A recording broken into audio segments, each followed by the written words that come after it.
കേരള പോലീസിന് കയ്യടി നേടിക്കൊടുത്ത 2 അറസ്റ്റുകളായിരുന്നു കഴിഞ്ഞ ദിവസം നടന്നത്. അതായത് അർജുൻ ആയങ്കിയും പിന്നെ ടി.ജി. മോഹൻദാസും. സാമൂഹ്യ മാധ്യമങ്ങൾ വഴി കേരള പോലീസിനെയും ആഭ്യന്തരമന്ത്രിയെയും വെല്ലുവിളിച്ചതിന് അർജുൻ ആയങ്കി അറസ്റ്റിലായപ്പോൾ ജന്തർ മന്ദറിലെ വനിതകളെ അല്ലെങ്കിൽ സ്ത്രീകളെ സമരം ചെയ്യാനെത്തിയ സ്ത്രീകളെ അധിക്ഷേപിച്ചതിനുള്ള രീതിയിൽ വീഡിയോ ചെയ്തതിനാണ് ടി.ജി. മോഹൻദാസിനെ അറസ്റ്റ് ചെയ്തത്.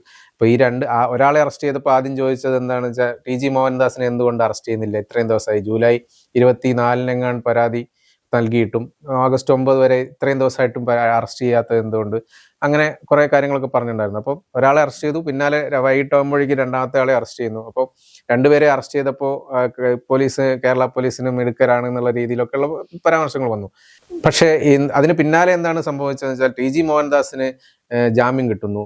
കാരണം എന്താണ്, നേരത്തെ നോട്ടീസ് നൽകാത്തത് എന്തുകൊണ്ട് എന്നാണ് കോടതി ചോദിച്ചു. കസ്റ്റഡിയിൽ എടുക്കുന്നതിന് മുമ്പ് എന്തുകൊണ്ട് നോട്ടീസ് നൽകിയില്ല എന്നൊരു ചോദ്യം കോടതി ചോദിച്ചു. അപ്പോൾ ശരിക്കും പറഞ്ഞു കഴിഞ്ഞാൽ ഇത്രയും ദിവസം പരാതി കിട്ടിയിട്ട് ഇത്രയും ദിവസം അറസ്റ്റ് ചെയ്യാൻ എടുത്തിട്ടും പുള്ളിയാണെങ്കിൽ ഒളിവിൽ പോവുക അങ്ങനെയൊന്നും ചെയ്തിട്ടൊന്നും ഉണ്ടായിരുന്നില്ല. എന്നിട്ടും ഇത്രയും ദിവസം വൈകിട്ടും ഒരു നോട്ടീസ് കൊടുക്കാനോ ഒന്നിനും തയ്യാറായില്ല. ഇപ്പോൾ ടി.ജി. മോഹൻദാസിന്റെ വക്കീൽ വാദിച്ചത് എന്താണെന്ന് വെച്ചാൽ, നോട്ടീസ് നൽകിയിരുന്നെങ്കിൽ ഈ വീഡിയോ നീക്കം ചെയ്തേനെ എന്നുള്ള ഒരു അങ്ങനെയാണ് അവർ വാദിച്ചത്. അപ്പോൾ കോടതി ഇങ്ങനെ ചോദിക്കുകയും ചെയ്തു, എന്തുകൊണ്ട് നോട്ടീസ് നൽകിയില്ല എന്ന്. പിന്നെ ജാമ്യം കൊടുക്കുകയും ചെയ്തു. കാരണം ദുർബലമായ വകുപ്പുകൾ ചുമത്തിയാണോ അല്ലെങ്കിൽ ടി.ജി. മോഹൻദാസിന് ജാമ്യം കിട്ടാനുള്ള രീതിയിലാണോ ഇവർ കാര്യങ്ങൾ കൈകാര്യം ചെയ്തിരുന്നത്? അപ്പോൾ അതൊരു ആഭ്യന്തരമന്ത്രി എന്ന് പറയാൻ പറ്റില്ല, ആഭ്യന്തര വകുപ്പിന്റെ ഒരു വീഴ്ചയായിട്ട് കാണാൻ പറ്റില്ലേ? അല്ല, വീഴ്ചയായിട്ട് കാണാൻ പറ്റുമോ എന്ന് ചോദിച്ചാൽ പൂർണ്ണമായിട്ട് ഒരു വീഴ്ചയാണെന്നൊന്നും പറയാൻ കഴിയില്ല. നമുക്കറിയാമായിരുന്നു മോഹൻദാസിന് ഒരിക്കലും ജാമ്യം കിട്ടാതെ ജയിലിൽ കിടക്കേണ്ട ഒരു സ്ഥിതിയൊന്നുമില്ല. അദ്ദേഹം കൊലക്കുറ്റം ചെയ്ത ആളൊന്നുമല്ല, അല്ലെങ്കിൽ രാജ്യദ്രോഹ കുറ്റമൊന്നും ചെയ്ത ആളോ അങ്ങനെ ഒരു കേസോ ഒന്നുമല്ല.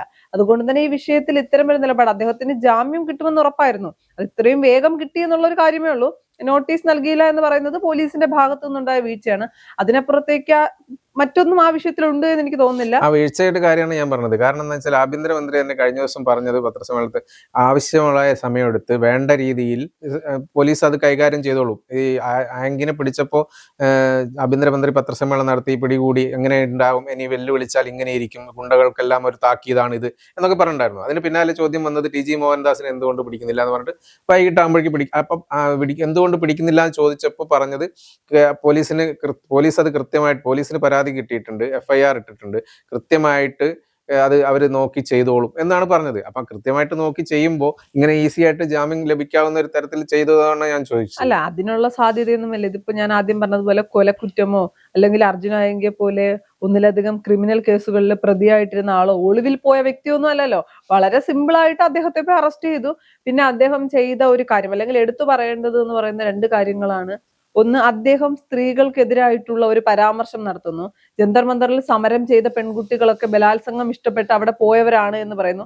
അതൊരിക്കലും സംസാരിക്കുമ്പോൾ പോലും പൊളിറ്റിക്കലി കറക്റ്റ്നെസ് നോക്കി സംസാരിക്കുന്ന ഒരു സമയമാണിത്. ആ ഒരു സമയത്ത് അത്തരമൊരു പ്രസ്താവന നടത്തുമ്പോൾ RSS അടുത്ത ദിവസം തന്നെ അദ്ദേഹത്തെ തള്ളുന്ന ഒരു നിലപാടുണ്ടായിരുന്നു. എന്നാൽ അദ്ദേഹത്തെ അറസ്റ്റ് ചെയ്യുന്നത് ഒരു BJPയിലെ പല നേതാക്കളും അദ്ദേഹത്തിന് അനുകൂലമായിട്ടാണ് നിലപാടെടുത്തത്. അത് എന്തിന്റെ പേരിലാണെന്ന് എനിക്ക് മനസ്സിലാകുന്നില്ല. കാരണം സമരം നടന്നത് കേന്ദ്ര സർക്കാരിനെതിരെയും BJPക്കെതിരെയും ആണെന്ന് പറയുമ്പോഴും അത് സമരമാണ്, ജനാധിപത്യ രീതിയിലാണ്. എന്നാൽ അദ്ദേഹം പറഞ്ഞത്, എന്റെ കയ്യിലായിരുന്നു, സമരത്തിനെ നിയന്ത്രിച്ചത് ഞാനായിരുന്നെങ്കിൽ വെടിവെച്ച് കൊല്ലുമായിരുന്നു, കർഫ്യൂ പ്രഖ്യാപിക്കുമായിരുന്നു, ആളുകളെല്ലാം കൊന്നെടുക്കുമായിരുന്നു എന്ന് പറയുന്നത് ഒരു വശത്ത്.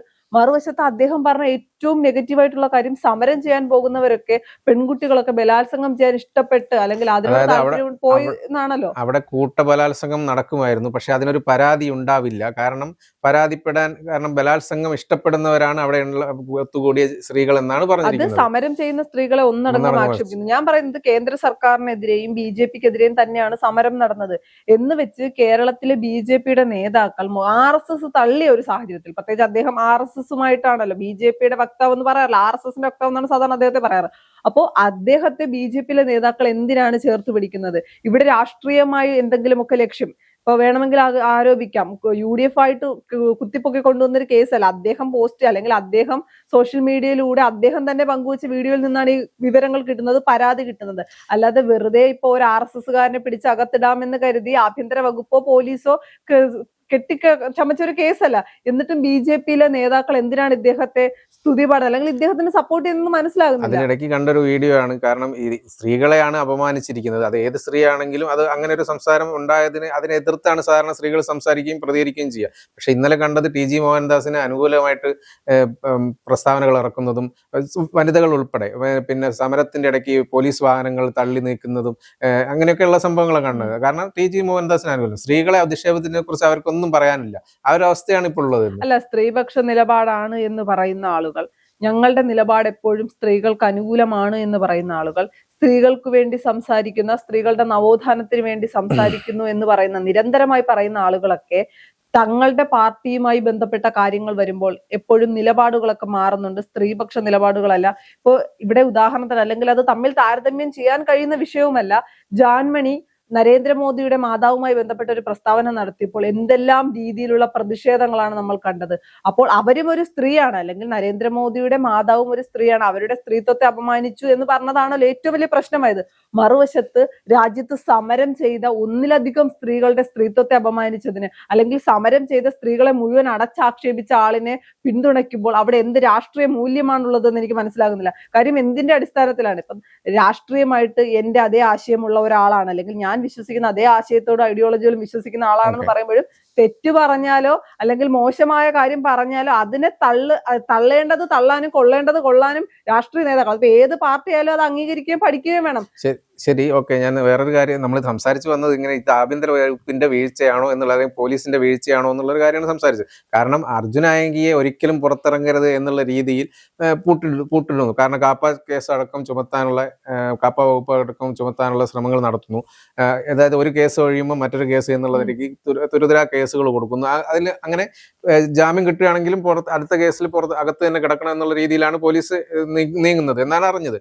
അതേപോലെ ഇദ്ദേഹത്തിന്റെ കാര്യത്തിൽ, ഈ TG മോഹൻദാസിന്റെ കാര്യത്തിൽ ഇങ്ങനെ ഒരു അത്രയൊരു വേണ്ട രീതിയിലുള്ള ഒരു കൊടുത്തില്ല എന്നുള്ളതല്ലേ തോന്നുന്നത്? അതാണ് അതിപ്പോ രണ്ട് രീതിയിലാണ്. ഒന്നെന്ന് പറയുന്നത് അദ്ദേഹത്തിന്റെ കേസ് എത്രത്തോളം ഇമ്പോർട്ടൻസ് കൊടുക്കാമോ, അല്ലെങ്കിൽ ഏതൊക്കെ രീതിയിൽ നമ്മൾ ബലപ്പിച്ച് കേസ്, പോലീസ് എത്ര ബലമുള്ള വകുപ്പുകൾ, അതായത് രാഷ്ട്രീയമായിട്ട് ഇപ്പൊ CPM ആരോപിക്കുന്ന ഇതാണ്, TG മോഹൻദാസിനെ അതല്ലെങ്കിൽ RSS അനുകൂലി ആയതുകൊണ്ട് അദ്ദേഹത്തിന് വലിയ കാര്യമായിട്ട് ജാമ്യം ലഭിക്കുന്ന രീതിയിലുള്ള ഇതാക്കി, എന്താ പറയും, അത് പ്രതിപക്ഷം ആരോപിക്കുന്നുണ്ട് RSS-ന് വേണ്ടി ചെയ്തു എന്ന്.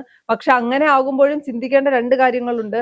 പിണറായി വിജയൻ സർക്കാരിന്റെ കാലത്ത് ഏതൊക്കെ RSS-കാരെയാണ് പോലീസുകാർ പോയി കണ്ടതും RSS-കാരെ തൊടാൻ പോലും കഴിയാതിരുന്ന, അല്ലെങ്കിൽ RSS-കാർ എന്ത് ചെയ്താലും പിണറായി വിജയൻ അടക്കമുള്ള, അല്ലെങ്കിൽ അന്നത്തെ ആഭ്യന്തര വകുപ്പ് മന്ത്രി പിണറായി വിജയൻ അറസ്റ്റ് ചെയ്യാൻ പോലും പറയാതിരുന്ന ഒരു സാഹചര്യം ഉണ്ടായിരുന്നു. RSS-കാർ നിയന്ത്രിച്ചിരുന്ന കേരള പോലീസ് എന്ന് പോലും വിശേഷിപ്പിക്കുന്ന രീതിയിലേക്ക് എത്തിയിരുന്ന കേരള പോലീസിൽ നിന്ന് ഒരു RSS-കാരനെ അറസ്റ്റ് ചെയ്യാനുള്ള ആർജവം കാണിച്ചിട്ടുണ്ടെങ്കിൽ കേരള പോലീസിൽ ചെറിയ തോതിലെങ്കിലും മാറ്റങ്ങൾ വന്നു, അല്ലെങ്കിൽ മാറ്റങ്ങൾ തുടങ്ങിയെന്ന് തന്നെ പറയേണ്ടി വരും.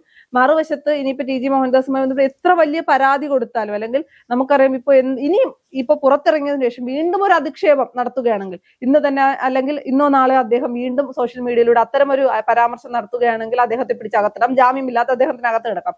അല്ലാതെ സ്ത്രീത്വത്തെ അപമാനിച്ചു എന്നതിന്റെ പേരിൽ ഈ പറയുന്നത് പോലെ എത്ര കേസുകൾ കൊടുത്താലും, അർജുൻ ആയങ്കിയുടെ വിഷയം മറ്റൊന്നാണ്. അദ്ദേഹത്തിന് ഒരു ക്രിമിനൽ പശ്ചാത്തലമുണ്ട്. അദ്ദേഹം സേനയെ ഉൾപ്പെടെ വലിയ രീതിയിൽ, അദ്ദേഹം ഒളിവിലായിരുന്നു, സേനയെ ഉൾപ്പെടെ വലിയ രീതിയിൽ തന്നെ സോഷ്യൽ മീഡിയയിലൂടെ അപമാനിക്കുന്ന രീതിയിലുള്ള പരാമർശങ്ങൾ, വെല്ലുവിളിക്കുന്ന രീതിയിൽ. ഇദ്ദേഹത്തിന്റെ കേസ് അങ്ങനെയൊന്നുമല്ല.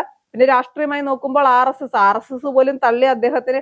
ഇപ്പൊ രണ്ടുപേരുടെ കാര്യം എടുത്താലും, അർജുൻ ആയങ്കി CPM-കാരനാണെന്ന് CPM-കാർ പറയുന്നില്ല, CPM-കാർ തള്ളിയിട്ടുണ്ട്. അതേ അവസ്ഥയാണ് മോഹൻദാസിനെ RSS-കാരും തള്ളിയിട്ടുണ്ട്. അപ്പൊ ഇതിന് രാഷ്ട്രീയമായിട്ട് അങ്ങോട്ടും ഇങ്ങോട്ടും പറയേണ്ട ആവശ്യമില്ല. കാര്യം രണ്ടു കൂട്ടരും തള്ളിയ കേസാണ്. ഇപ്പൊ രണ്ടു കൂട്ടരും ചേർത്ത് പിടിക്കുകയാണ്. അർജുൻ ആയങ്കി ഞങ്ങൾക്കൊപ്പമാണ് എന്ന് പറയുകയും RSS-കാർ പറയണം എന്ത് വന്നാലും മോഹൻദാസിനൊപ്പം ഞങ്ങൾ നിലപാട് ഉറപ്പിച്ച് നിൽക്കുന്നു എന്ന് പറയുകയാണെങ്കിൽ ഈ പ്രതിപക്ഷം പറയുന്നതിന് അത്ര ന്യായമുണ്ട്. കാര്യം അവർക്കൊപ്പം ഇത് രണ്ടു കൂട്ടരും തള്ളിയിട്ട് BJP ആണ് ഇപ്പൊ അദ്ദേഹത്തിന് ഒരു പിന്തുണ നൽകിയിരിക്കുന്നത്. പക്ഷെ അപ്പോഴും ആലോചിക്കേണ്ട ഒരു കാര്യമുണ്ട്, എല്ലാത്തിനും അപ്പുറം ഇപ്പം ഏത് പാർട്ടി ആയാലും ആലോചിക്കേണ്ട ഒരു കാര്യമുണ്ട്, സംസാരിക്കുമ്പോൾ ആളുകളും ശ്രദ്ധിക്കേണ്ട കാര്യമുണ്ട്. സ്ത്രീത്വത്തെയൊക്കെ അപമാനിക്കുമ്പോൾ പാർട്ടി പറഞ്ഞു തിരുത്തേണ്ടതാണ്. അതിപ്പോ ഏത് പാർട്ടിയിലായാലും ഏത് മുന്നണിയിലായാലും തിരുത്തലുകൾ വരുത്തേണ്ടതാണ്, അല്ലാതെ അതിനെ പിന്തുണയ്ക്കുകയല്ല വേണ്ടത്.